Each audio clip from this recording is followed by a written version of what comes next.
अजीत दादा पवार, जिनको दादा नाम से जाना जा रहा था, जाना जाता था, उनका सिर्फ नाम दादा नहीं था, तो सही काम से भी दादा ही थे। उनका स्पष्ट वक्ता रहना, झूठ को झूठ, सही को सही बताना, कोई बातों को घुमाना नहीं, झूठ बात नहीं करना, और महाराष्ट्र के प्रति ईमानदारी से महाराष्ट्र का विकास हो, महाराष्ट्र प्रगति पर जाए, इस हेतु से काम करना, मैं समझता हूं हमारे पीढ़ी के लिए प्रेरणादायी अजीत दादा का व्यक्तित्व रहा है।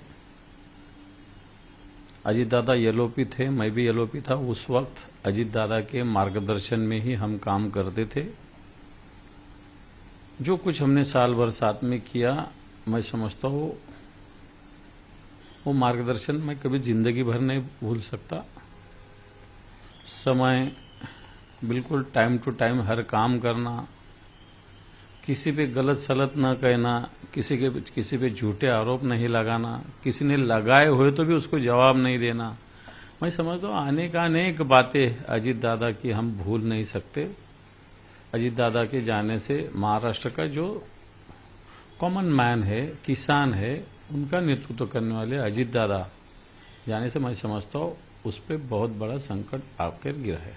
सर, ऐसा कहा जाता है कि पॉलिटिक्स में कोई जब भी कोई ऐसा बड़ा लीडर होता है, हमें कुछ ना कुछ सिखा के जाता है। ऐसा कुछ उन्होंने आपको सीखा जो आपको लाइफ टाइम याद रहेगा?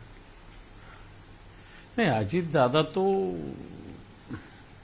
दिखने में कड़क बात करते थे, रफ बात करते थे, लेकिन अंदर से बहुत नरम मिजाज वाले इंसान अजीत दादा थे। भी वैसा देखा जाए तो अजीत दादा का पॉलिटिक्स का अनुभव और हमारा एज लगभग एक जैसा है,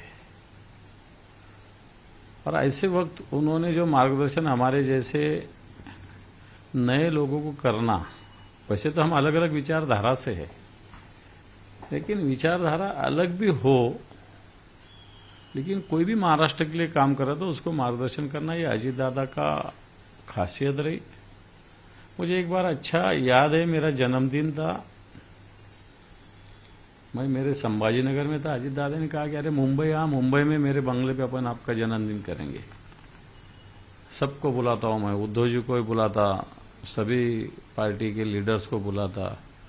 उन्होंने सही उस दिन कोई तो मीटिंग अरेंज की, सबको बुला और मेरा जन्मदिन उनके बंगले पे किया। मैं ये भूल नहीं सकता, मुझे अच्छी तरीके से याद है। वैसा देखा जाए तो उन्होंने मेरा जन्मदिन करने की कोई जरूरत नहीं थी, एक फोन भी किए, फॉर्मेलिटी थी, बहुत हो गया था। लेकिन हम एक कलीग थे साथ में, वो विधानसभा में एलओपी थे, मैं विधान परिषद में था, और मैंने तो हर बार उनका मार्गदर्शन ही लेते रहा। मैं समझता हूँ वो मार्गदर्शन मैं कभी नहीं भूलूंगा। जब इंसिडेंट होने के बाद बहुत से ऐसे वीडियो सामने थे जहाँ पे उनकी जो कुर्सी थी, उनके आजू बाजू के जो पेपर्स थे, जो काम करते हैं, जो पेपर्स जो आते हैं मंत्रालय के सब पेपर्स थे, वो दिखाई देते। कहीं ना कहीं इतना दिखाई देता है कि जाने से पहले भी उनका जो काम था वो शुरू ही था। नहीं, अजीत दादा तो गाड़ी में भी पेपर्स रखते थे, गाड़ी में भी काम करते थे वो।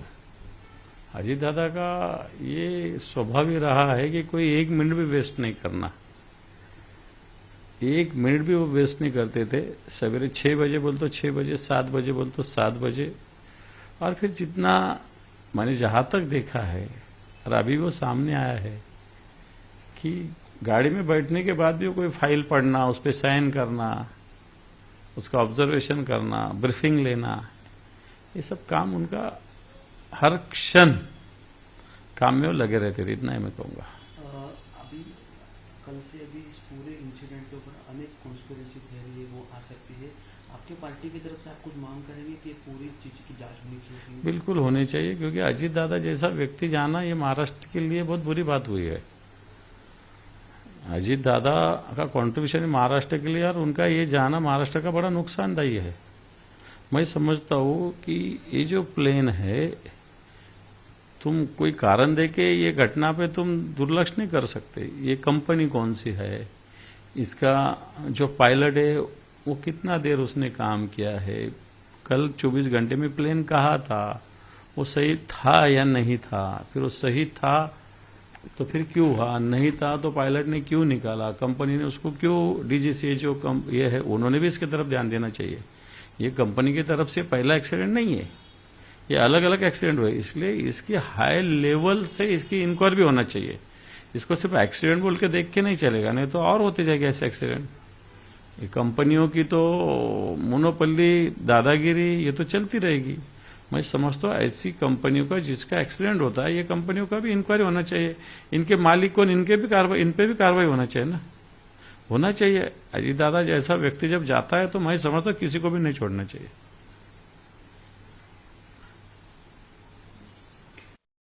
महाराष्ट्राचे दादा अजित दादा आपल्यात नाही आहे, काय सांगाल, काय?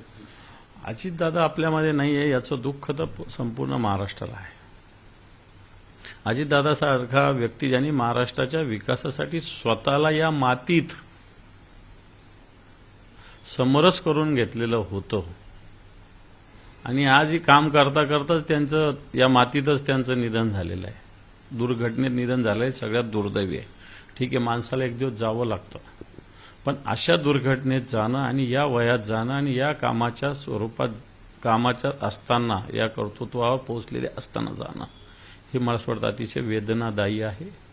अजितदादा या महाराष्ट्रातील सर्वसामान्यांना न्याय देण्यासाठी झगडणारं व्यक्तित्व होतं। सर्वसामान्य शेतकरी असेल, कष्टकरी असेल, तरुण असेल, यांच्यासाठी लढणारं व्यक्तिमत्व होतं। सत्तेत असेल नाही तर नसेल, परंतु या घटकाला न्याय मिळाला पाहिजे। सत्य बोलणारा, स्पष्ट वक्तेपणा ठेवणारा, असाही मला वाटतं राजकारणात स्पष्ट वक्तेपणा आणि सत्य बोलणारे लोक आताच्या काळात फार कमी आहे आणि त्या काळामध्ये अजितदादा आजही स्पष्ट रोखठोक स्पष्ट वक्तेपणा ठेवत होते। वाटतं नवीन पिढीसाठी ही प्रेरणा घेण्याची आवश्यकता आहे। परंतु अजितदादाच्या जाण्यामुळे ग्रामीण भागातलं एक नेतृत्व मला असं वाटतं आज गेल्यामुळे आज आम्हाला या महाराष्ट्राला सुनं वाटतंय, तुम्हाला सांगायला काही हरकत नाही। तुम्ही दादांबरोबर संगती काम केलंय, काही आठवणी, काही असे काही गोष्टी जे तुम्हाला न कळत त्यांनी शिकवून दिले? नाही, दादांबरोबर तर काम केलेलंच आहे, तसं पाहायला गेलं तर मागच्या 6 वर्षांनी काम केलं, परंतु एकदा विरोधी पक्षनेते ते आणि मी असताना फार जवळीकीनं आम्ही काम केलं। मग सत्ताधारी पक्षाला कशा पद्धतीनं प्रश्न विचारायचे, मुद्दे कोणते मांडायचे, विषय कोणते काढायचे, वेळेवर कोणते काढायचे, आधीचे कसे काढायचे, या सगळ्या विषयात अजितदादांनी सातत्यानं मार्गदर्शन माझ्यासारख्या कार्यकर्त्याला केलं। मी तर एक सामान्य माणूस, सामान्य कार्यकर्ता, मला उद्धवजींच्या माध्यमातून विरोधी पक्षनेता काम करायला संधी मिळाली। मला वाटतं मी या सगळ्या काळात अजितदादांचं मार्गदर्शन घेतलं, त्यांनी मला केलं आणि असं जनरली आजच्या काळात कोणी मार्गदर्शन करायलाही रिकामं नसतं खरं सांगायचं तर। आणि आम्ही तर वेगवेगळ्या पक्षाचे, असं असताना अजितदादांनी कधी पक्षभेद बघितला नाही। एक ग्रामीण भागातला एक तरुण काम करतो त्याला प्रोत्साहन द्यावं या हेतूनच अजितदादांनी सातत्यानं मला असं वाटतं माझा आणि त्यांचे संबंध राहिले। या संपूर्ण गोष्टीची चौकशीची मागणी म्हणून आपल्या पक्षाकडून हो, मला असं वाटतं याच्यात पक्षाचा विषय याची काही गरज नाही आहे, पण हे जे विमानाची दुर्घटना घडली याची कंपनी, याचा पायलटसाठी काही नियम आहे, कायदे आहे। या कंपनीचे आधी ॲक्सिडेंट झालेले त्याची चौकशी व्हावी आणि याच कंपनीच्या विमानाचे ॲक्सिडेंट का होतात याची चौकशी होण्याची आवश्यकता आहे। वैमानिकांनी किती ड्युटी केली होती, मागच्या 24 तास विमानाची काय स्थिती होती, वैमानिकाची काय ड्युटी होती, या सगळ्या गोष्टीचा चौकशीची आवश्यकता असं मला तरी वाटतं। एबीपी माझा, उघडा डोळे बघा नीट।